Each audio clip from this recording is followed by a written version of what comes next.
참 이 솔루션 2045 아까 설명을 들으면서도 제가 그동안 담고 있는 그런 고민 의식도 이제 함께 담긴 것 같아서 참 많이 공감이 됐는데요. 오늘 굉장히 그동안 많은 전문가분들이 이렇게 강연을 해주셨는데 오늘 제가 이렇게 마지막에 또 이렇게 하게 돼가지고 사실 굉장히 부담스러운 마음인데 오늘 그냥 저는 좀 이래 어떤 학문적이거나 약간 정책적인 이런 어프로치보다는 그냥 제가 이제 경험을 통해서 저는 이제 주로 활동가로 이제 계속 활동을 해왔거든요. 그래서 그런 저의 생각이나 경험들을 여러분과 나누고 또 여러분과의 대화를 통해서 좀 저도 많이 이제 배울 수 있는 그런 시간이 됐었으면 좋겠습니다. 네, 그래서 오늘 여러분이랑 나누고 싶은 주제는 세계 시민적 환대와 연대 공동체라는 주제예요. 여기에는 이제 세계 시민, 그리고 환대, 그리고 연대 이렇게 세 가지 키워드가 있는데 이 세 키워드는 굉장히 밀접하게 연관되어 있다고 저는 생각을 합니다. 왜냐하면 세계 시민적인 정체성의 인지로부터 진정한 연대와 환대가 가능하다고 저는 생각하기 때문입니다. 그래서 세계 시민주의라는 이 키워드는 얼핏 보면 굉장히 큰 거대 담론 같이 들리고 또 형이상학적으로 생각될 수 있지만 또한 지극히 개인적이고 일상적이고 관계적인 담론이라고 생각합니다. 제가 이 주제의 매료를 느끼게 된 것도 결국 개인적인 정체성에 대한 고민에서부터 출발을 했거든요. 곧 여기에 대해서 조금 더 나누도록 하고요. 세계 시민주의는 사실 굉장히 오래된 담론이기도 합니다.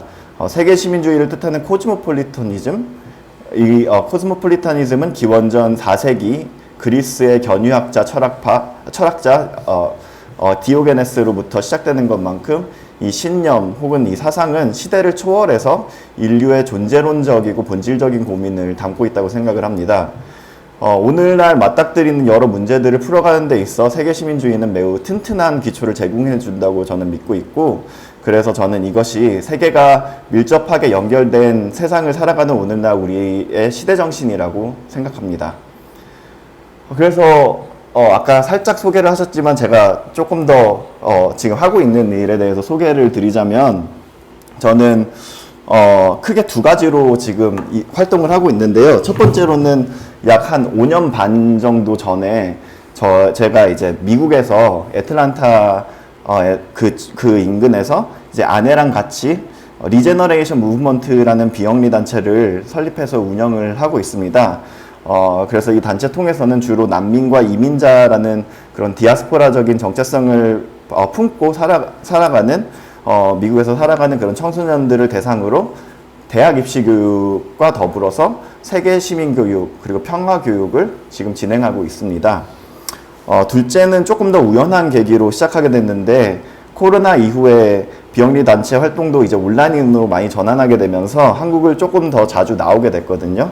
그러면서 한국의 상황을 보면서 무엇을 할 수 있을까 고민하다가 정치라는 주제가 조금 더 시민들에게 다가오고 친근한 것이 되었으면 하는 바람이 있었는데, 감사하게도 이제 정부 지원 그 예비 창업 패키지에 지원을 했는데 그게 선정이 돼서 지금 애증의 정치 클럽이라는 뉴미디어 스타트업을 시작하게 됐습니다. 그래서 여러분 막간을 이용해서 광고를 하자면 구글에 쳐가지고 애증의 정치 클럽 꼭 구독을 해주시고요. 저희가 열심히 지금 콘텐츠들 만들어 나가고 있습니다. 그래서 얼핏 보면 이 비영리 단체 일과 이 애증의 정치 클럽 일이 두 가지 일이 조금 생뚱맞게 느껴질 수는 있는데 이 두 일은 제 정체성에 대한 고민 그리고 그것을 찾아가는 과정으로부터 시작했다고 볼 수 있습니다. 네, 저를 잠깐 더 소개를 드리고 싶은데 제가 왜 정체성에 대해서 고민을 했는지 대충 아시겠나요? 네, 그래서 그냥 저는 이제 저를 이제 나타내는 어떤 그런 이름들을 이제 다 한번 쭉 나열을 해봤는데 우선 저는 이제 미국에서 태어났거든요. 그래서 지금 이중국적자입니다. 그래서 미리 실드를 치자면 저는 군필자고요.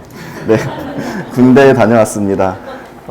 그래서 이제 데이빗 종대 킴, 이게 제 미국 여권에 쓰여진 이름이에요. 미국 여권에 쓰여진 이름이고 근데 제가 처음 받은 이름은 김종대라는 이름이에요. 이건 한국 이름인데 저희 할아버지가 지어주셨고, 그래서 근데 이제 저희 부모님이 이제 등록을 하면서 저한테 이제 미국 이름도 데이빗이라는 이름을 붙여주셨어요. 근데 미국에서 이제 살다 보니까 데이빗 킴이 너무나 많더라고요. 그래서 저는 그냥 데이빗 빼고 그냥 종대 킴으로 살아야겠다 해가지고 종대로 했는데, 그것도 어려워하는 미국 애들이 있으니까 미국에서는 또 JD라고도 불러요.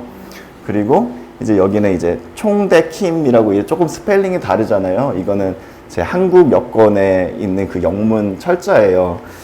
그래서 참 이렇게 저 하나를 이렇게 설명하는데도 굉장히 여러 가지로 이렇게 설명을 할 수 있는데, 조금 더 설명드리자면 이제 부모님이 한국인이지만 저는 그래서 미국에서 태어났기 때문에 이중국적자가 됐는데, 제가 미국에서 태어난 이유는 당시 가족이 정치적 난민이었기 때문이었거든요.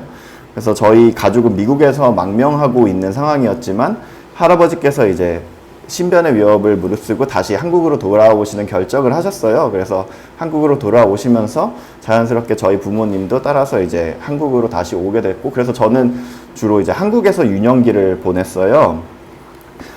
그래서 한국에서 쭉 이제 자라오다가 중학교 시절 굉장히 여러 사정으로 인해서 부모님 없이 저와 제 동생은 미국에서 이제 학교를 조금 급하게 결정돼서 이제 다니게 됐거든요.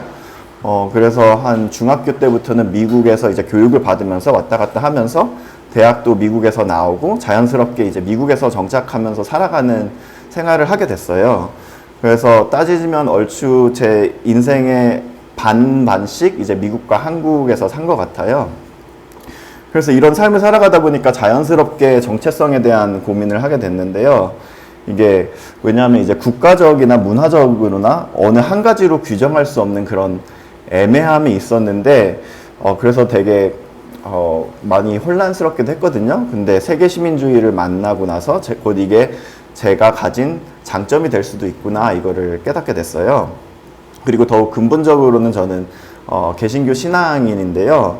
저의 복잡하고 이런 다양한 정체성을 신앙적으로도 풀게 되었고, 이 또한 저의 그 세계 시민주의와 굉장히 맞닿아 있다는 것을 깨달았어요.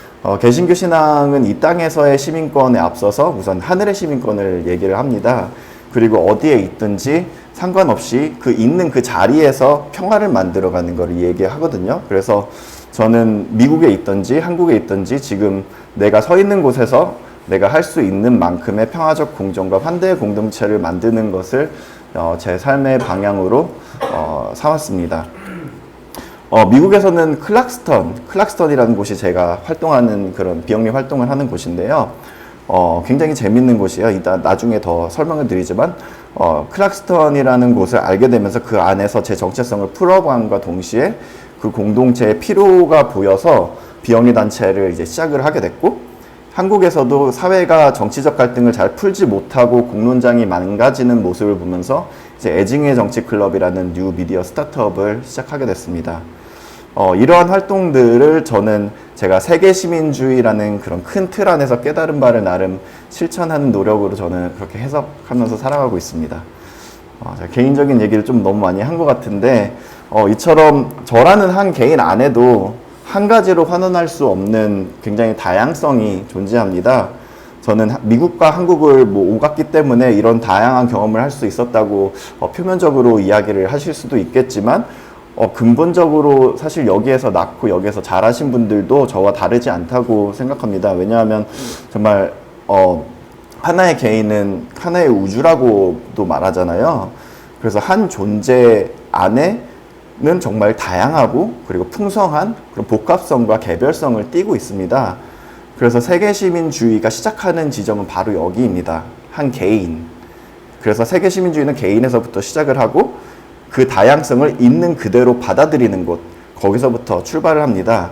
그렇기 때문에 결국 세계시민주의는 연대와 환대로 귀결될 수밖에 없습니다.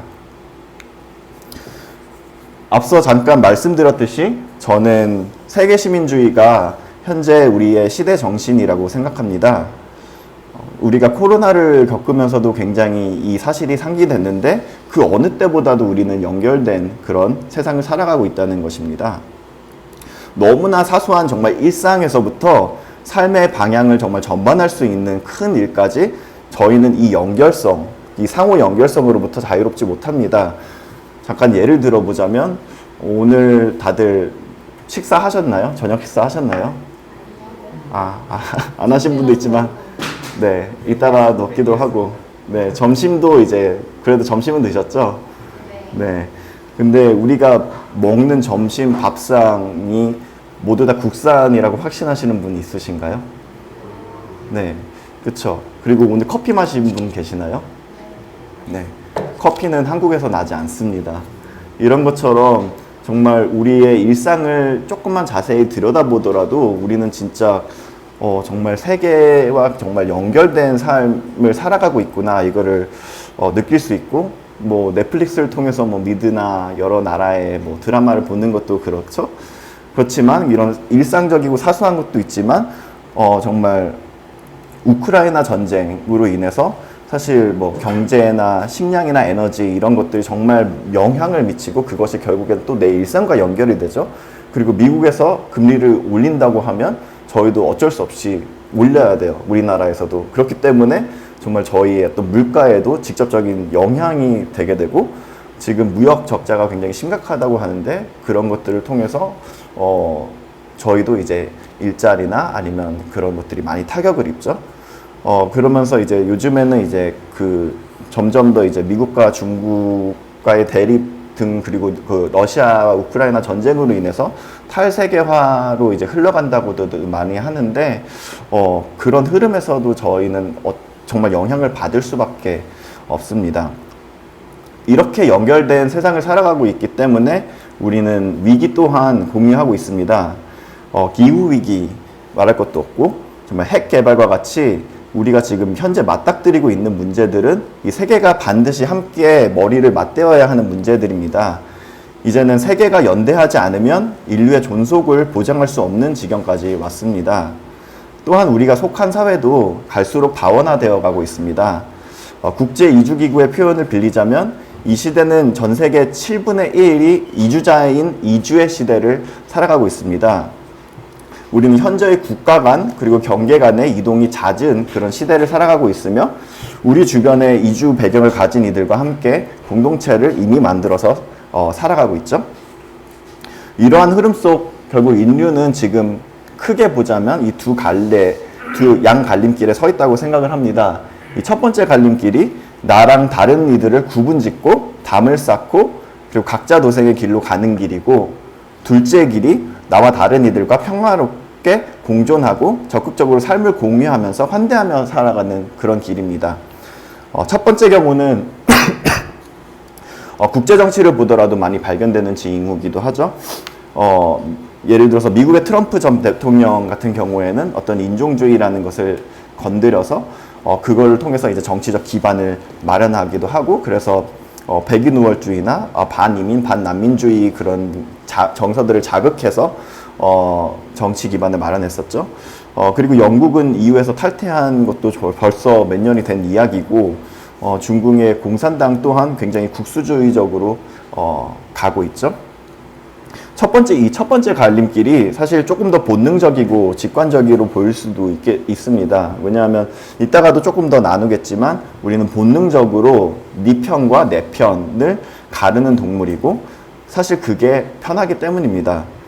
하지만 우리가 결국 선택해야 할 방향은 두 번째 방향, 다양한 구성원들과 함께 평화로운 공존과 환대의 공동체를 만들어가는 방향이라고 믿습니다. 그것이 때때로 불편함을 이야기하더라도 말입니다.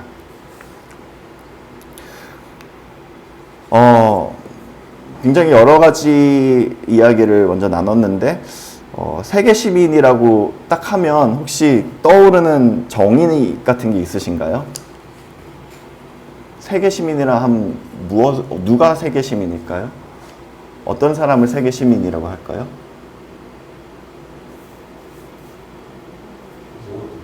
모두.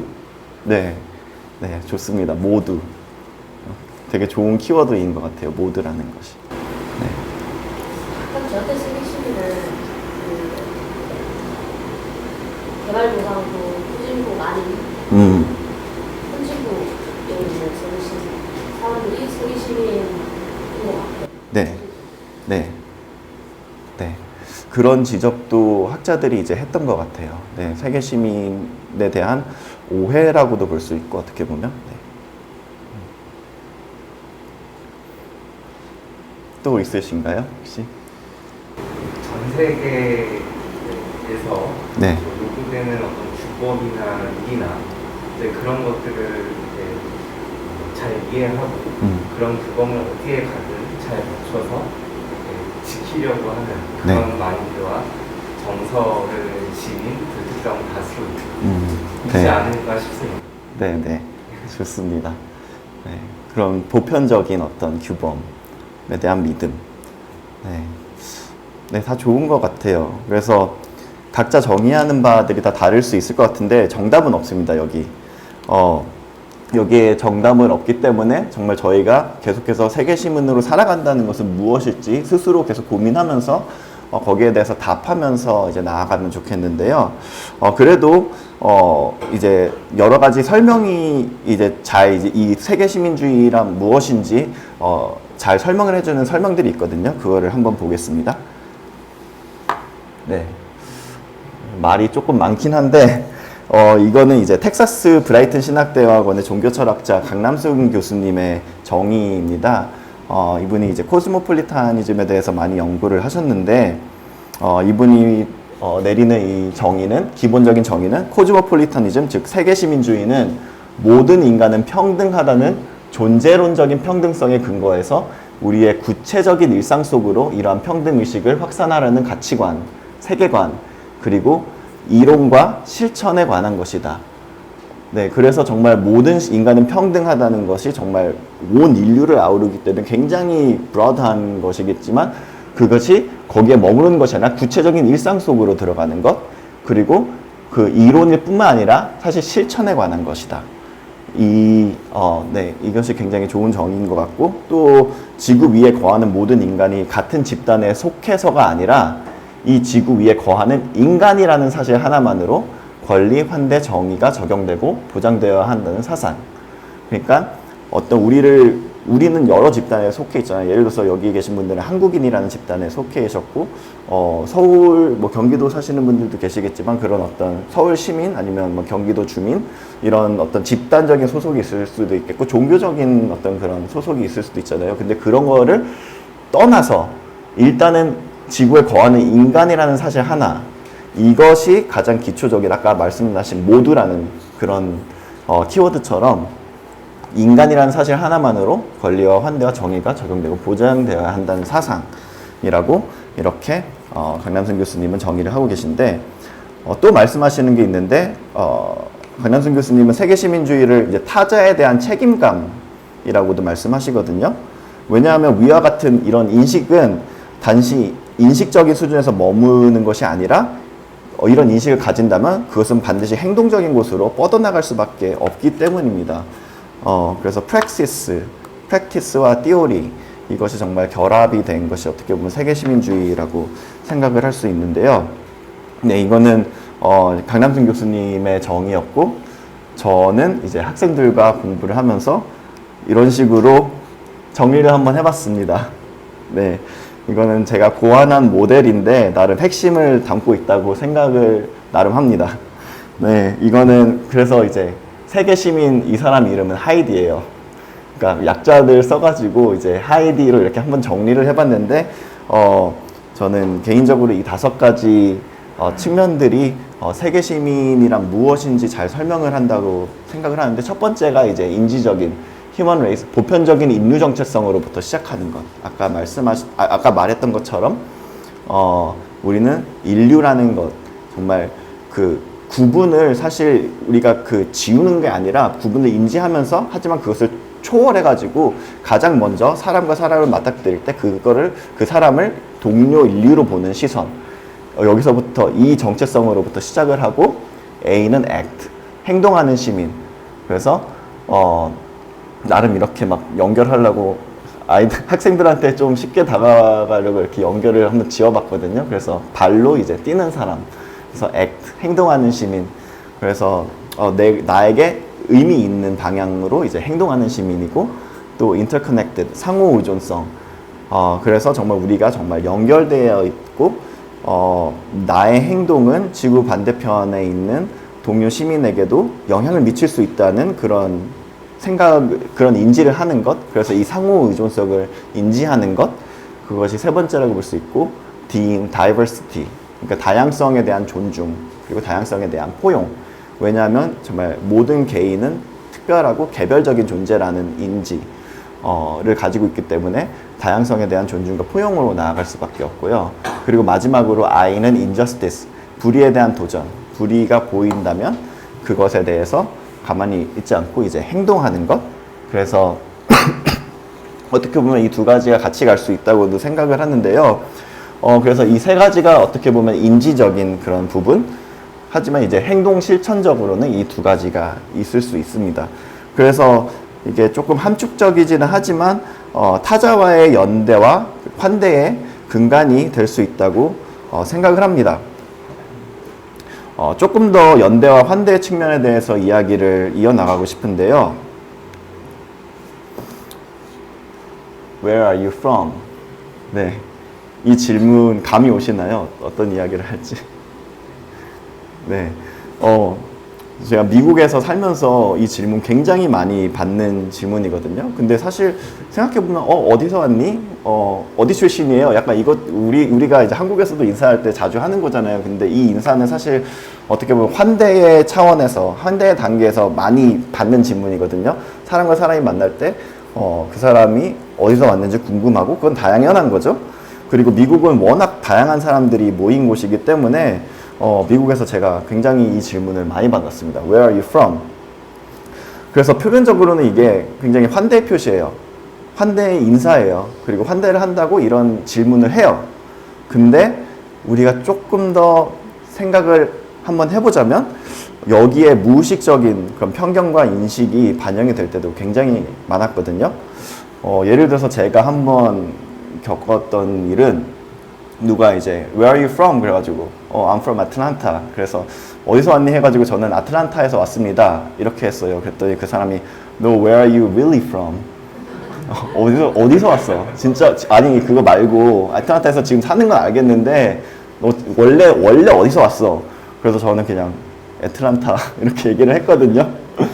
그러니까 약간 이렇게, 그리고 이렇게 굳이 두 번 물어본 사람은 한 99% 백인입니다. 네. 그래서 사실 저 같은 경우는 이 질문이 그렇게 막 엄청 불편하지는 않아요. 그러니까 저는 그냥 그 상황에서 그냥 프로 불편러가 되기로 해가지고 그냥 까칠하게 구른 거였는데, 왜냐면 저는 이제 한국적인 정체성이 강하고 또 한국에서 오래 살기도 했고, 그래서 저한테는 사실 무난한 질문이에요. 근데 미국에서 나오고 자란 이제 2세들 그리고 3세들, 단지 유색인종이라는 이유만으로 이런 질문을 받는다면 굉장히 약간 무례한 질문이 될 수 있는 거예요. 그래서 이 질문을 할 때 내포하고 있는 의미가 뭘까요? 이 질문을 할 때 내포하고 있는 의미는 결국에는 나는 여기에 주인이야. 그리고 너는 손님이야. 나는 여기에 주권이 있지만 너는 없어. 근데 내가 선심을 베풀게. 그래서 약간 그러니까 굳이 불편하게 보자면, 근데 정말 이런 질문, 이런 어떤 의미를 내포할 수가 있거든요. 이 질문, 이렇게 간단한 질문 자체가. 그래서 이제 이것이 어떻게 보면 us와 them을 나누는 질문이 될 수 있는 거예요. 그러니까 의도하지 않아도, 그러니까 그 한국의 그 책이 있죠. 그 선량한 차별주의자. 네, 그 제목을 참 잘 지었다고 생각을 하는데, 우리는 선량한 의도로 정말 차별주의자가 될 수 있는 거예요. 그래서 미국에는 정말 특히 백인들 사이에 굉장히 선량한 차별주의자들이 많이 있는데, 그런 것처럼 의도치 않게 우리는 우리와 너, 당신, us와 them을 구분하고 있을 수가 있어요. 여기 us와 them, 우리와 그들에 대해서 조금 더 나누고 싶은데, 얼마 전 이제 한국에도 이제 번역이 돼가지고 많이 읽혔는데, 미국의 저널리스트 중에 에즈라 클라인이라는 사람이 있어요. 그 사람이 우리는 왜 서로를 미워하는가라는 책을 내서 그 책을 읽는데 굉장히 흥미로운 내용이 있어서 여기서 소개해드리고 싶은데, 이분은 이제 사회심리학자예요. 이제 헨리 타이펠이라는 학자인데, 이분이 이제 1970년에 집단 간 차별에 대한 실험이라는 논문을 발표했습니다. 우선 이분에 대해서 잠깐 이야기를 하자면, 이분은 폴란드계 유대인이에요. 1919년에 태어나서 폴란드계 유대인인데, 유대인들은 이제 폴란드에서 교육을 받을 수 없었기 때문에 이제 프랑스로 이민을 갑니다. 그래서 1930년에 프랑스로 이민을 갔는데, 이제 2차 대전이 발발하고 1939년에 프랑스 군대에 입대를 하게 돼요. 그리고 이제 1940년에 독일군에 붙잡히게 되는데, 수용소에 지내면서 프랑스인이라는 그런 가짜 정체성을 유지하게 돼요. 그래서 가짜 정체성을 유지했기 때문에 이 사람은 살 수 있었죠. 하지만 이 사람이 유대인이었다는 거, 폴란드계 유대인이었다는 게 발각이 됐다면 아마 살해를 당했겠죠. 그래서 이 사람이 이제 수용소에서 풀려와서 프랑스로 돌아갔는데, 알던 모든 사람들, 자기 가족을 포함해서 정말 아무도 살아있지 않았다고 하더라고요.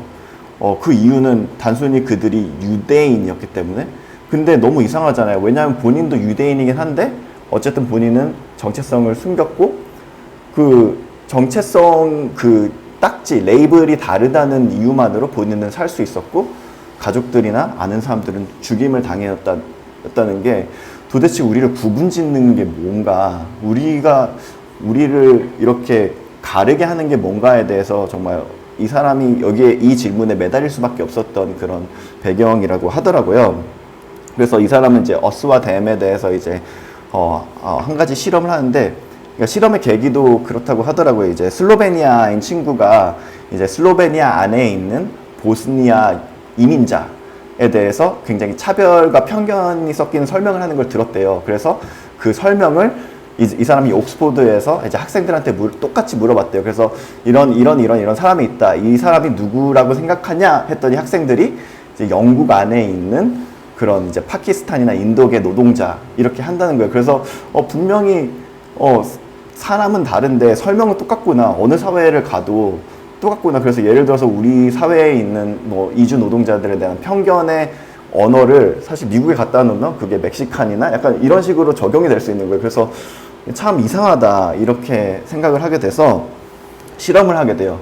이제 청소년 이제 14세에서 15세 청소년 64명을 불러놓고 이제 같은 학교를 다니는 친구들이었어요.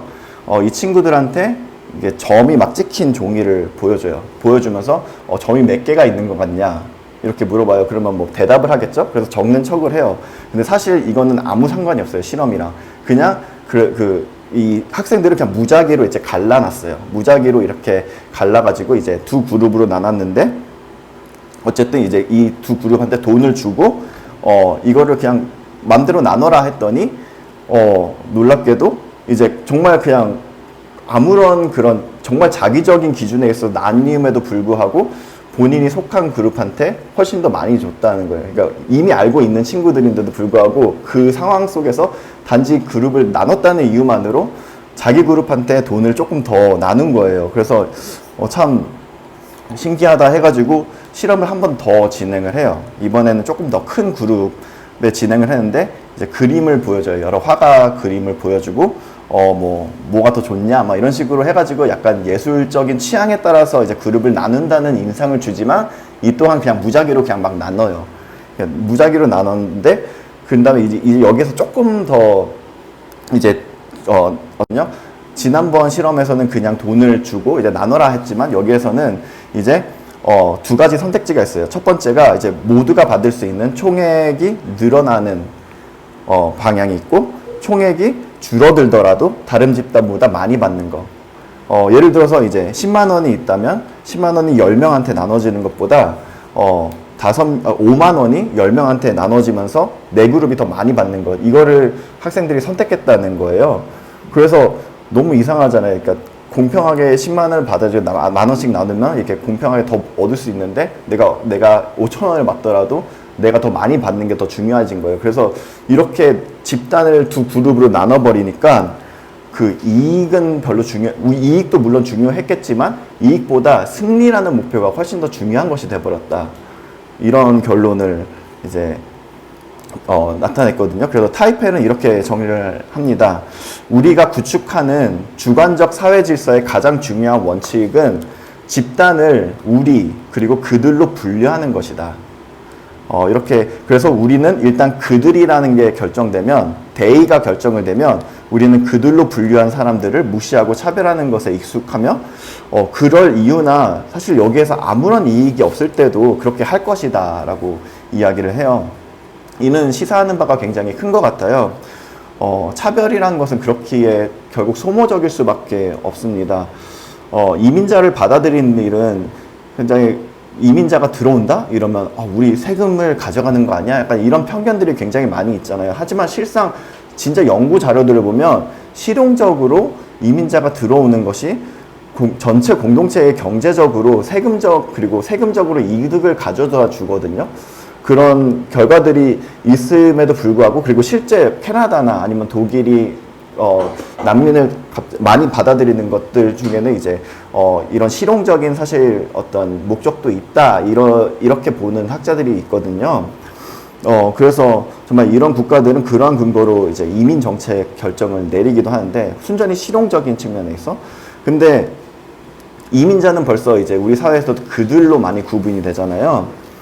그래서 이런 이민자에 대한 편견은 우리 사회뿐 아니라 너무나 많은 곳에 존재를 하고 이런 실용적인 정말 실제 이민이 가져다주는 베네핏을 보는 것 자체를 되게 어렵게 만듭니다. 단지 우리와 그들이라는 구분이. 세계 시민주의 안에 담긴 보편성은 그래서 결국 전 세계 모두가 우리라고 말하고 있습니다. 어떻게 보면 그들, they라고 할 수 있는 게 없는 거죠. 왜냐하면 우리는 모두니까. 우리잖아요. 우리. 그래서 물론 현실적으로 그리고 규범적으로 보면 여러 구분이 존재할 수밖에 없고 사실 존재가 필요하기도 하고 근데 근본적인 차원에서 보자면 그들이라는 것은 세계 시민주의 안에서 존재하지 않습니다. 왜냐하면 우리 모두가 우리라는 구분으로만 엮여 있고 결국 모두 하나의 동료 인간이기 때문입니다. 그래서 저는 환대를 실천하는 것이라는 것은 아니면 환대를 연습하는 것이라는 것은 결국 우리 안에 이 인식, 우리와 그들이라는 인식을 끊임없이 지우는 그런 노력이라고 생각합니다. 우리 안에 그들이라고 구분하는 것은 무엇이 있을까? 성찰을 하고 그런 것들이 있다면 그런 경계들을 지우려고 노력을 하는 것 그것이 환대라고 생각합니다. 그래서 환대를 이제 경계 지우기라고 한번 명명해봤는데요. 물론 우리 안의 차이를 인지하는 것은 너무나도 중요한 일입니다. 그리고 우리의 다름이야말로 이 사회를 다양하고 풍성하게 만드는 요소입니다. 다름을 인지하는 것과 다름 때문에 구분 짓는 것. 그러니까 여기서 조금 오해가 있을 수 있는데 우리가 다름을 인지하는 것과 다름 때문에 구분 짓는 것은 완전히 다른 이야기입니다. 어떻게 보면 이렇게도 말할 수 있을 것 같아요. 우리는 다르기 때문에 경계를 지우는 것입니다. 세계 시민주의는 각자 고유의 개별적 존재라는 인식에서 출발하기에 우리 모두는 다를 수밖에 없습니다. 그리고 이렇게 모두가 다르기 때문에 우리라는 존재론적 평등으로 귀결되는 것입니다. 예를 들어서 건강한 시민과 장애인 사이에는 다름이라는 게 존재를 하는데 이 다름은 지금 정말 전장현의 그런 호소에서도 보는 것처럼 이동권에 있어서 많은 차별을 만들어내기도 하죠. 근데 모두가 누리는 이동권은 장애인은 동일하게 누리기 어렵습니다. 그래서 여기에서 다름을 인지하는 것은 차별의 해소의 시작이 될 수 있지만 다름으로 인해서 구분 짓는 것은 차별을 고착화시킬 수 있습니다. 그래서 많은 시민들은 아마 장애인을 그들로 구분을 하고 있는 것 같습니다. 그래서 시위로 인한 불편함을 호소하면서 비난하면서 차별을 고착화하는데 기여를 하고 있는 것입니다.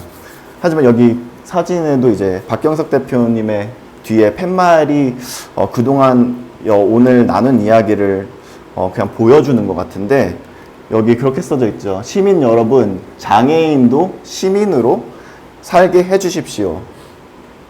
시민 여러분, 나도 시민입니다. 정말 이 말로 들리거든요. 이 말은 정말 우리와 그들, us와 they. 그러니까 그 경계를 제발 지워달라. 우리는 하나다. 우리는 같은 시민이다. 이런 호소로 저는 들리는 것 같아요. 학자들은 환대를 주로 두 가지로 정의를 합니다. 조건적 환대, 그리고 무조건적 환대입니다. 이 전자는 정치로서의 환대라고 볼 수 있고, 이 후자는 윤리로서의 환대입니다. 이 전자가 현실이라고 한다면 후자는 이상이라고도 생각을 해볼 수 있겠죠. 그래서 결국 우리가 정말 여기에서 살아가기 때문에 실생활에서 살아가기 때문에 어쩔 수 없이 정치 체계에는 조건적 환대에 머무를 수밖에 없지만 우리의 이상은 항상 이 정말 무조건적 환대를 향해서 나아가야 된다고 생각합니다. 그래서 여기 여러 학자들이 이제 환대에 대해서 어떻게 이야기를 하는가 거기에 그를 조금 준비를 해봤는데, 그래서 이제 환대란 경계를 지우는 것이고, 경계를 지울 때 피오르한 태도라는 것은 방해받을 준비를 하는 것이다. 이렇게 설명을 할 수 있을 것 같아요. 데리다 철학자 같은 경우에는 이제 환대란 편안함의 해체이다. 그리고 편안함의 해체가 환대이다. 이렇게 이야기를 하기도 하고, 이제 강남순 교수님 같은 경우에는 이제 컴패션을 이제 연민이라는 뜻을 가진 영어 단어인데, 이 연민의 언어를 이렇게 이 컴패션이라는 것을 분리해서 이게 컴이라는 것은 이제 같이 함께라는 이제 접두사잖아요. 그리고 패션이라는 것은 우리가 패션 오브 크라이스트라는 영화도 있듯이 고난, 순환. 그래서 고통을 함께하는 것, 이런 어원이 있다고 설명을 하면서 격렬한 관계성에 의해서 방해받는 것, 이렇게 이야기를 해요. 그렇기 때문에 칸트 같은 경우에는 이제 환대라는 것은 내가 베푸는 자선이 아니라 이 사람이 당연히 가진 권리다. 그렇기 때문에 환대라는 것을 단순히 그런 어떤 시혜적인 차원을 넘어서 시혜적인 차원에서 하는 것이 아니라 이것은 우리의 의무, 책임의식을 이렇게 이야기를 하는데, 그래서 사실 환대라는 것은 너무도 불편한 거예요. 그래서 강남순 교수님은 이제 환대의 탈락만화부터 해야 된다 이렇게 말하거든요. 왜냐하면 환대라는 것이 이제 듣기 좋은 말이지만 사실 그렇게 쉬운 게 아니고 그 낭만적인 게 전혀 아닙니다. 너무나 힘들고 너무나 불편하고 정말 어려운 길이지만 그럼에도 불구하고 이제 기꺼이 불편할 각오를 하는 것, 기꺼이 불편할 각오를 하는 것이 바로 환대의 태도라고 저는 생각을 합니다. 환대의 공동체로 나아가기 위해서는 결국 좋은 정치가 필요하다고 생각을 하는데, 여기 계신 많은 분들이 아마 정치의 꿈을 가지고 계시고 거기에 어떤 그런 변화를 이렇게 위해서 활동을 하시는 분들도 계신 것 같은데, 좋은 정치란 무엇일까? 그래서 환대의 공동체로 나아감에 있어서 우리가 필요한 정치가 무엇일까 고민했을 때 아까 말했던 이게 조건적 환대, 무조건적 환대. 우리는 사실 여기에 살고 있어요. 여기에 살 수밖에 없어요. 아무리 그래도 정말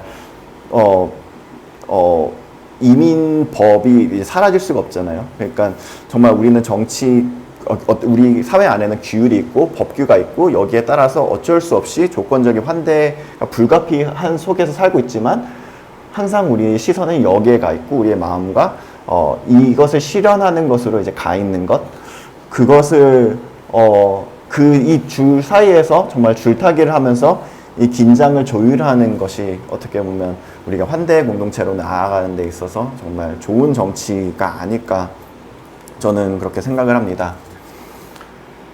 네, 그래서 정말 여러 가지 너무 많은 말들을 했는데 조금 약간 이제 분위기를 환기를 해보겠습니다.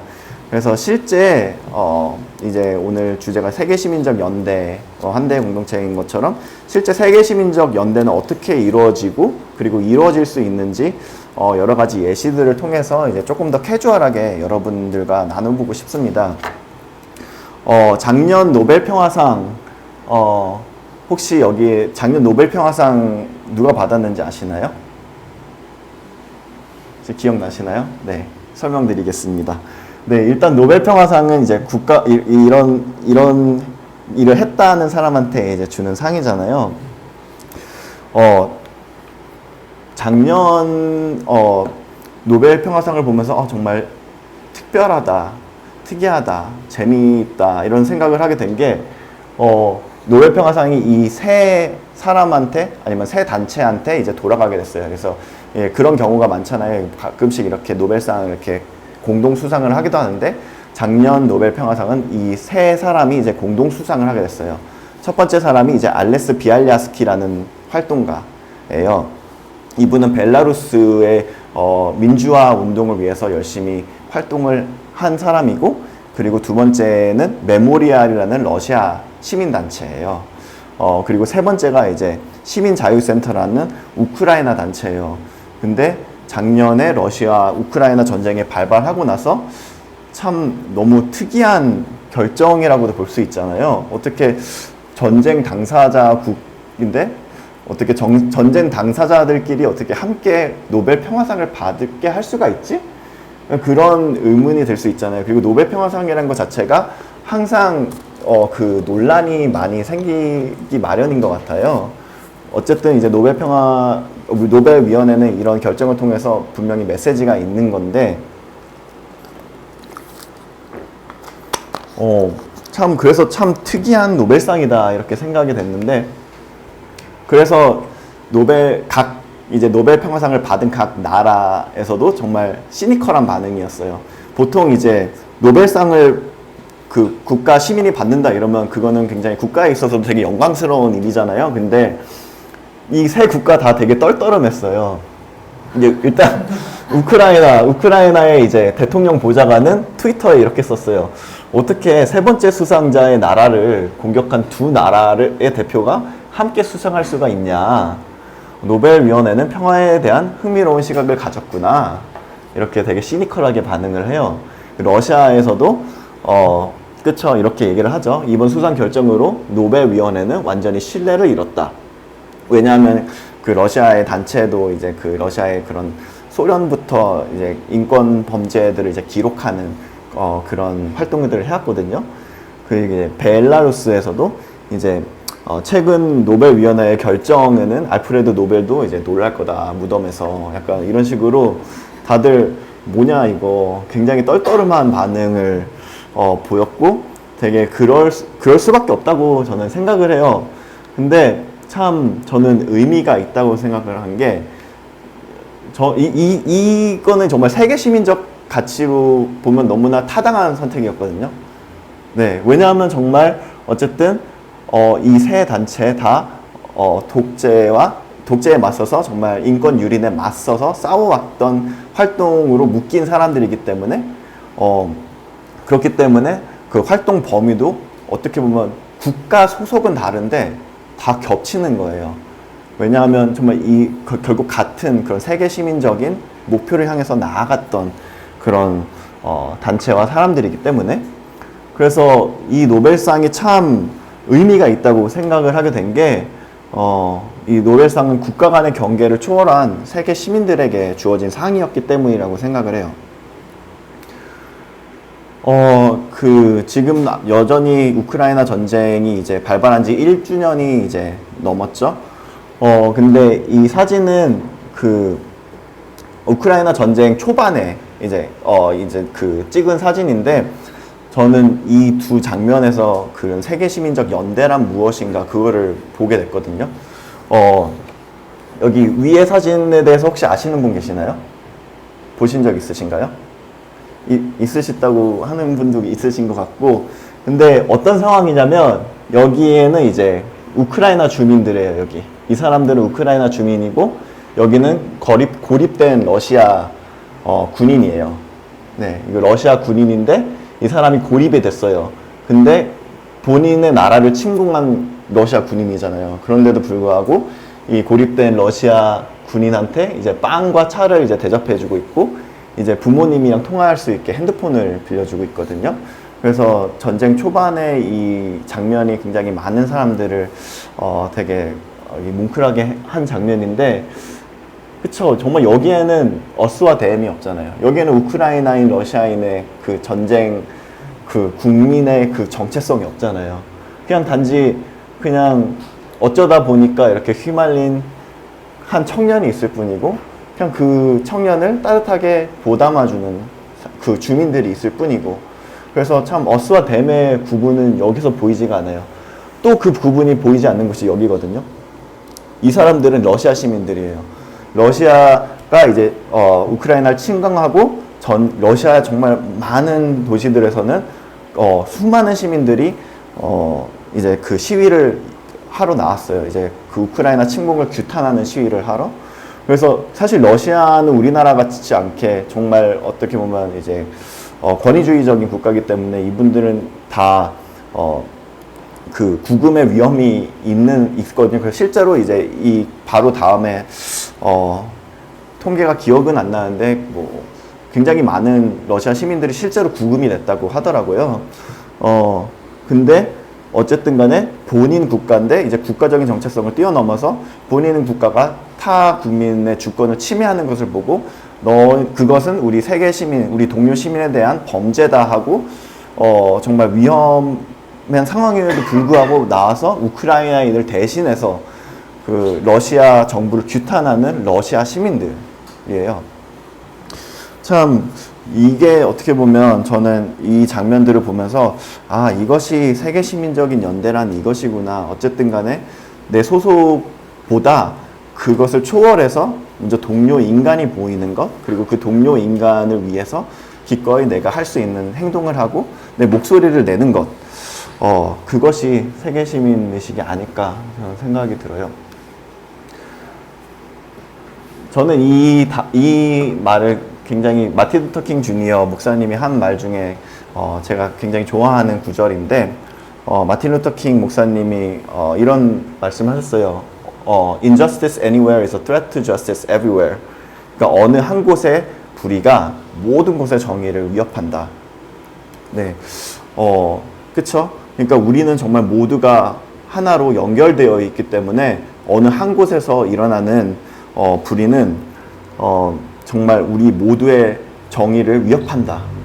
그렇기 때문에 정말 우크라이나에 있는 우크라이나가 이제 주권을 침해받는 그리고 그 시민들이 고통을 받는 상황은 여기 있는 대한민국과 우리와 무관하지 않은 일이며 그렇기 때문에 이제 한국에서도 계속해서 이제 우크라이나 시민들과 함께 여기 우크라이나 시민들과 함께 연대해서 이제 거리도 나가고 이런 분들도 계시거든요. 그리고 우리도 많은 성금을 보내기도 하고 그러잖아요. 이제 똑같은 경우에 이제 미얀마에서 이제 쿠데타가 났을 때 우리나라에서 정말 많은 분들이 붕괴하시면서 함께 이제 힘을 어떻게 해서든 이제 보태기 원하시고 이런 것들을 갈수록 이제 한국 안에서도 더 조금씩 더 이제 보게 되는 것 같아서 저는 네, 계속 프로그레스라고 생각을 하긴 하는데,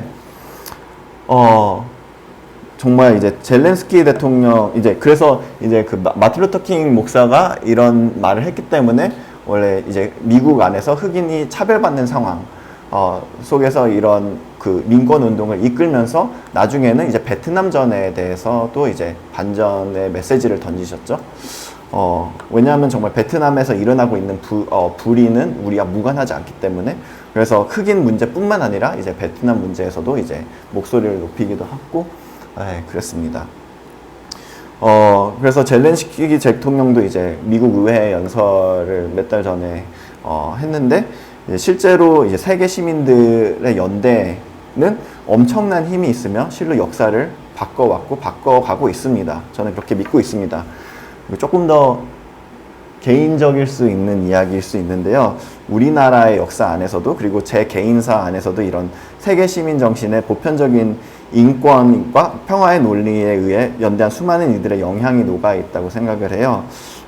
그래서 제 할아버지 아까 이제 제 가정사에서도 잠깐 말씀드렸지만 이제 제 할아버지가 이제 김대중 전 대통령이세요. 그렇기 때문에 어떻게 보면 이제 미국에서 제가 태어난 이유도 할아버지께서 그 당시 사형수였지만 이제 미국의 어쨌든 국제적인 연대와 압력이 있었기 때문에 이제 어쩔 수 없이 군사 정권에서는 처형을 못하고 이제 미국에 대신 망명을 보내는 결정을 하셨거든요. 그래서 어떻게 보면 제 할아버지께서 세계 시민들의 연대에 의해서 살아나셨다고 저는 생각을 하고 세계 시민들과 또 연대를 하시기도 하셨어요. 이제 80년대 말씀드렸던 것처럼 군사정권에서 사형을 면할 수 있던 큰 이유는 바로 인권이라는 그런 보편적인 가치에 입각해서 행동한 수많은 세계 시민들의 지원 덕분이었습니다. 특히 유럽과 일본 그리고 미국 등지에서 김대중을 석방하라는 이제 구명 운동이 일어났었고 이것이 실제 외교적인 압력으로까지 이어졌습니다. 그래서 전두환 정권은 사형을 집행하지 못하고 미국으로 망명을 보내는 결정을 하였는데요. 미국에 도착하셔서도 이제 할아버지와 그리고 저희 아버지는 국내 민주화를 위한 국제적 연대 노력을 계속해서 기울이셨어요. 그래서 활동의 발판이 되는 단체의 이름을 재미한국인권문제연구소라고 지으면서 한국의 군사 독재와 민주화의 이슈를 인권이라는 인류 보편 가치로 승화시켜서 세계 시민들에게 호소하였습니다.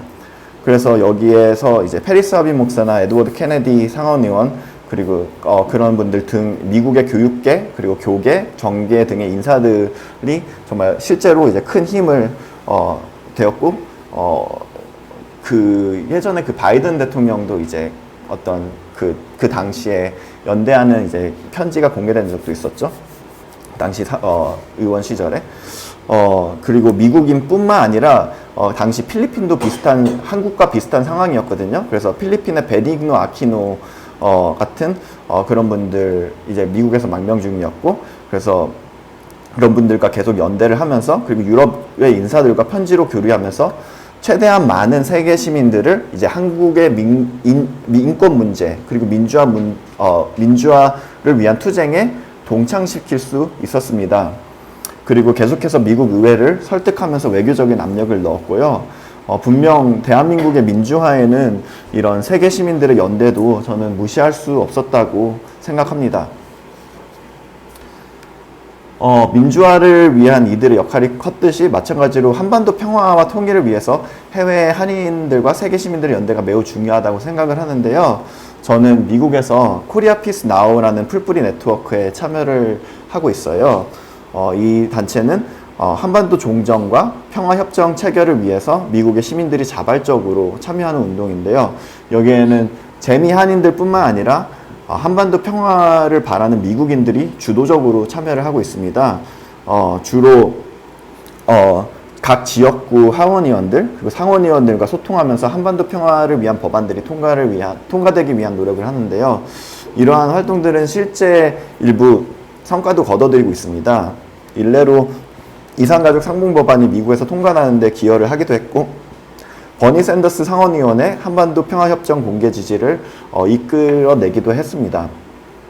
그래서 이 사진을 보셔도 아시겠지만 이 네트워크의 절반 정도가 한인이 아니라 미국인들입니다. 그래서 한반도 분단의 당사자기도 한 미국인으로서 뭐 책임감을 느낄 수 있다 이렇게 이야기를 할 수도 있겠지만 이들은 저는 이제 보다 더 넓은 세계 시민적 관점에서 평화의 논리와 열망의 근거에서 적극적으로 연대하는 분들이라고 생각합니다. 가장 활발하게 참여하면서 돕는 단체들을 일부를 소개하자면 피스 액션이라는 단체가 있어요. 그리고 또 미국의 퀘이커 봉사위원회, 조지아 원드 등 이제 이 단체들은 한반도랑 아무런 상관이 없는 단체들이에요. 그럼에도 불구하고 한반도 평화를 세계 시민적 관점에서 끌어안고 연대하기 때문에 적극적으로 정말 이 풀뿌리 운동에 참여를 하고 있거든요. 또 이 풀뿌리 네트워크에 참여하는 미국인 중에 한 청년이 있는데 이 청년은 원래는 K-pop 팬이에요. 근데 K-pop 팬인데 자연스럽게 K-pop에 대해서 관심을 갖다 보니까 한국의 역사에 관심을 갖게 됐고 그러다 보니까 한반도 평화에 대한 관심으로까지 이게 이어져 가지고 K-pop for Peace라는 단체를 본인이 막 설립을 하게 됐어요. 그래서 참 지금도 여전히 이제 우리가 우리 힘으로만 풀 수 없는 것들인데 그 중에 하나가 정말 한반도 문제라고 생각을 하는데 정말 우리가 세계 시민들과의 연대를 통해서 우리가 풀어 나갈 수 있는 것들이 많은 것처럼 우리 또한 세계 시민들과 함께 다른 곳에 있는 문제들을 함께 연대를 통해서 풀어 나갈 수 있다고 저는 생각을 합니다. 시간이 벌써 이렇게 많이 지났는데 끝으로 이제 저희 활동의 기반인 클락스턴에 대해서 잠깐 소개를 드리고 싶은데요. 네, 제가 활동하는 클락스턴은 인구가 한 1만 명 정도 밖에 되지 않는, 그리고 면적은 한 1제곱마일 정도밖에 되지 않는 곳이에요. 거기 한 여의도 3분의 1 정도라고 생각을 하시면 되는데, 여기는 굉장히 다채롭고 흥미진진한 곳이고 미국 안에서도 주목을 많이 받고 있어요. 그리고 미국에서 이런 별명이 있거든요. The most diverse square mile in America. 그러니까 미국 내 가장 다채로운 1제곱마일이다. 그러니까 여의도 3분의 1 면적이 미국 안에 있다면 바로 이곳이 가장 다채로운 곳이다. 이런 별명을 가지고 있는데, 그 이유는 여기에 주민 절반 이상이 전 세계에서 미국으로 재정착한 난민 출신이라는 이력을 가지고 있기 때문이에요. 그래서 정말 조그만 마을인데 여기에서 10,000명 안 되는 주민들 가운데 들려오는 쓰이는 언어만 60가지 이상이라는 통계가 있어요. 그래서 이곳의 주민들은 대부분 전쟁의 위협, 그리고 인종, 종교적인 핍박 등을 피해서 이제 미국으로 온 이들입니다. 그래서 각자의 아픔을 가지고 있는데, 또 한편으로 보자면 이들은 그러한 배경으로 인해서 세계 시민으로서의 정체성, 그리고 무한한 가능성 또한 자연스럽게 품은 이들이라고도 볼 수 있습니다. 그래서 저는 이곳을 세계 시민의 요람이라고 생각하기도 하는데, 특히 여기에 있는 청소년들, 이 청소년들은 고국의 문화와 언어를 가져옴과 동시에 앞으로 미국에서 또 새로운 문화와 언어를 품게 되는 매우 다채로운 정체성을 지니게 됩니다. 그리고 미국에서 낳고 자란 학생들도 이들과 부대끼면서 자연스럽게 세계 시민적 가치관을 품게 됩니다. 그래서 저희는 이제 리제너레이션 무브먼트라는 단체를 통해서 저희 미션이 이제 평화를 만들어가는 글로벌 디아스포라 양성이에요. 왜냐하면 저희는 이렇게 난민이라는 정체성으로 미국에 왔지만 또한 이 친구들이 가진 세계 시민으로서의 가능성을 믿고 있기 때문에, 그 포텐셜을 믿고 있기 때문에 그래서 어떻게 보면 그 처음에 이제 클락스턴이라는 곳, 애틀란타 인근의 조그만 곳인데 클락스턴이라는 곳에서 이제 보였던 것이, 이 친구들이 처음 정착하면서 이제 교육에 대한 열망은 있지만 이제 자원이 부족한 것을 보고 이제 그냥 저부터 이제 다시 그 대학 입시 시험 공부하면서 이제 가르치면서 공부방 시작한 것이 어떻게 보면 그것이 5년 반 전에 이제 거의 6년째 돼가는데 그 시작이 됐거든요. 그래서 저희는 이제 이 친구들에게 이제 이 친구들이야말로 정말 앞으로 우리가 살아갈 세상에 대한 열쇠를 쥐고 있다는 생각을 하게 돼요. 왜냐하면 정말 갈수록 다원화되어가는 세상이기 때문에 이 아이들처럼, 이 친구들처럼 정말 다채로운 정체성을 품고 세계 시민적인 비전을 볼 수 있는 친구들이야말로 정말 어떻게 보면 앞으로 우리가 맞닥뜨리게 되는 문제들에 대한 솔루션을 가지고 있지 않을까. 그래서 사실 다양한 정체성을 품는다는 것은 이게 쉬운 과정이 아니고 때로는 굉장히 혼란스러운 일이기도 해요. 하지만 정말 저희는 이 친구들 안에 이 내재된 그 가능성이 잘 표현할 수 있도록 정말 이 학생들에게 정말 대학 입시 교육이라는 어떤 실질적인 교육을 제공함과 동시에 조금 더 가치관, 본인을 스스로 더 크게 볼 수 있도록 이제 평화 교육과 이제 세계 시민 교육을 함께 제공을 하고 있습니다. 그래서 여기 보시면 굉장히 많은 사진들이 있는데, 이 친구가 이제 저희 어떻게 보면 첫 번째 학생이라고 할 수 있을까요? 그러니까 이 친구로부터 야시로라는 친구인데, 이 친구는 저기 중앙아프리카 공화국 출신이지만 이제 체드 난민 캠프에 오래 있다가 이제 가족과 함께 이제 미국에 정착을 하게 됐거든요. 그래서 원래는 저희 클락스턴에 와서 가장 봤던 게 이 친구들과 이 친구와 이 친구 가족들이었어요. 그 가족이 형제가 많아가지고 굉장히 고등학생들이었는데 그 친구들이 더 이제 열심히 공부를 하고 싶은데 어디서부터 시작해야 될지 모르겠다 해가지고 사실 리제너레이션의 시작은 이 친구와의 우정으로부터 시작됐다고도 볼 수가 있는데 되게 이렇게 노는 것도 좋아하고 약간 우리가 그 제 아내랑 같이 막 어떻게 해서든 붙잡아가지고 야 에세이 쓰자 해가지고 이제 했는데 또 대학을 가더니 또 본인의 스스로 굉장히 열심히 공부를 해가지고 큰 꿈도 가지고 막 요즘도 이렇게 계속 이제 나 오늘은 뭐 워싱턴 DC 가서 모델 UN 해 하면서 이렇게 자랑하면서 이렇게 보내주기도 하는데 그런 거 보면 참 너무 뿌듯한 것 같아요. 그래서 이 친구는 그래서 원래 정치에 대한 꿈이 있어요. 그래서 본인이 이제 본인을 난민으로 만든 것이 이제 정치이기 때문에 본인이 꼭 열심히 잘 갈고 닦아서 이제 꼭 다시 나를 난민으로 만든 상황을 고치는데 기여를 하고 싶다 이런 얘기를 했어요. 근데 공부는 잘 안 했어요. 그래서 저희가 조금 걱정했는데 이 친구가 이제 대학을 가더니 스스로 굉장히 열정을 이제 재미를 붙이고 막 정말 얼마 전에 작년에 이제 미국 선거 있을 때는 이제 미국 주지사 사무실에서 이제 개표 과정 이제 돕는 그런 인턴십도 하면서 굉장히 잘 찾아다니고 이제 또 난민 지원 단체들이 있거든요. 거기서 본인이 다시 돌아가서 이제 봉사도 하고 이런 모습들을 보면서 저랑 아내는 굉장히 참 뿌듯함을 느끼고 있어요. 이 사진도 사실 이거는 이제 작년 10월에 제가 잠깐 이제 미국 워싱턴 DC 갈 일이 있어서 이제 갔는데 이 친구들이 다 클락스턴 출신이에요. 클락스턴 친구들이 이제 근데 이 친구들이 다 전액 장학생이에요. 그래서 이제 4학년, 3학년, 2학년 이렇게 이제 매년마다 이제 전액 장학금을 받고 이제 조지 워싱턴 대를 다니고 있는 친구인데 이 친구는 이제 라이베리아 친구고 이 친구는 이제 미얀마 소수민족 출신이고 이제 소말리아 출신이거든요. 그리고 이 친구는 이제 저희 스태프로 같이 일했던 친구예요. 근데 어떻게 하다 보니까 그 DC에 다 모여 있게 돼가지고 이제 한번 이렇게 번개하자 해가지고 이렇게 모였는데 참 저희랑 같이 공부를 해가지고 이렇게 본인들이 열심히 해가지고 본인들의 가능성을 이렇게 포텐셜을 계속해서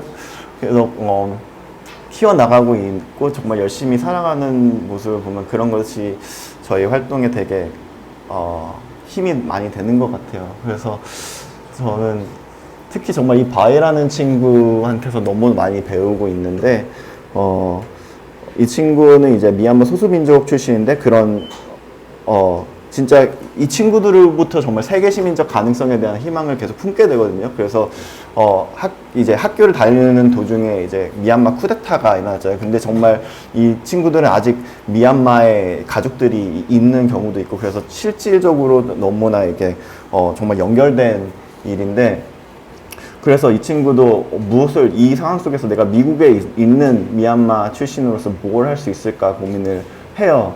그래서 이제 학생들, 교우들한테 이제 이 미얀마 상황에 대해서 많이 알리기도 하고 서포트를 모금하면서 이제 이 친구가 또 이제 그 언니랑 동생이 있거든요. 이 3남매가 너무 잘 컸는데 이 친구들이 이제 미얀마의 이제 시민 불복종 운동이라고 해가지고 많이 교사들이 이제 교사들도 이제 등교를 거부하고 학생들도 등교를 거부하기도 했잖아요. 그래서 교육이 많이 열악한 상황인데 그렇기 때문에 코로나 기간 중에 이제 어떤 프로그램을 시작을 했어요. 그 학교를 다니지 못하고 있는 미얀마 학생들을 위해서 이제 영어도 가르쳐주고 또 이제 고등학교 고등교육을 제공하는 그런 서비스 해가지고 이제 그 프로그램도 꾸준히 하면서 여전히 이제 본인이 떠나온 고향을 마음에 품고 또 미국에서 이제 본인의 책임을 다하면서 굉장히 열심히 살아가고 있어요. 그래서 참 이 친구들을 보면 그 세계 시민주의라는 것 그리고 세계 시민으로서 그냥 단순히 그냥 어떤 담론이 아니라 진짜 이 친구들 안에서 그런 희망을 볼 수 있게 되는 것 같아요. 네, 마무리를 해야 될 것 같은데 너무 많은 이야기를 여러분과 오늘 나눈 것 같은데 그냥 이거 하나만 기억하셔도 될 것 같아요. 오늘 딱 기억해야 될 게 있다면 이거 하나일 텐데 이제 그 아프리카 줄루 언어예요. 이제 우분투라는 거는 아마 들어보신 분들도 많겠지만 그 남아공에서도 뭐라고 하죠? 화해와 정의 진실위원회 이런 어쨌든 그 아파르타이드를 극복하면서 이 우분투라는 사상에 근거한 것들이 정책들이 많이 나왔는데 이 사상은 I am because we are 당신이 있기 때문에 내가 있다. 이런 의미를 담고 있어요. 참 이것이 세계 시민이란 무엇일까 할 때 굉장히 함축적으로 잘 담고 있는 거라고 생각을 하거든요. 그래서 이 줄루족의 인사예요. 이건 사우보나 그리고 음기코나. 사우보나라는 그러니까 인사를 하는데 그러니까 제가 이 인사말을 가져온 것은 왜냐하면 저희가 클락스턴에 있는 공동체가 굉장히 다민족이잖아요. 그래서 다민족이 하고 있는데 그 안에서 그 많이 쓰는 인사말이기도 하거든요. 그래서 여기 가져와서 이제 소개해드리고 싶었는데 사우보나라는 것은 어떤 뜻이냐면 I see you, I see you 이 뜻이에요. 혹시 여기서 뭐 떠오르는 거? 그쵸? 맞아요. 아바타의 모티프가 이 인사말이에요. 네. 아바타의 모티프가 딱 I see you, 이 사우보나라는 인사말에서 왔고, 그래서 이제 사우보나, 당신이 보인다. 당신의 존재 자체가 그대로 보인다. 그러면서 이제 대답하는 사람은 이렇게 대답을 해요. 음기코나. 음기코나라는 말은 I am here. 나 여기 있습니다. 그래서 나는 당신이 보입니다. 나 여기 있습니다. 그래서 참 이것이 어떻게 보면 우리가 지금까지 말해온 모든 것을 그냥 함축적으로 담고 있는 것이 아닌가. 그러니까 결국에 세계 시민주의가 말하는 것은 그러니까 우리 개개인과의 만남에 대한 것이라고 생각을 하거든요. 정말 거대 담론이기도 하지만 결국에는 굉장히 일상적이고 관계적인 곳에서부터 시작을 하기 때문에 참 한 사람은 그냥 존재하는 것이고 그 존재를 받아들였을 때 그 존재가 인정이 되고 그러니까 그 꽃이라는 시도 있잖아요. 그런 것처럼 참 맞닿는 내용인 것 같은데 네. 그래서 이 사우보나라는 인사말이 정말 우리가 오늘 이야기한 것을 잘 말해주고 있는 것 같습니다. 네, 그래서 오늘 저는 여기까지 준비를 했습니다. 네, 오랜 시간 들어주셔서 너무나 감사드립니다.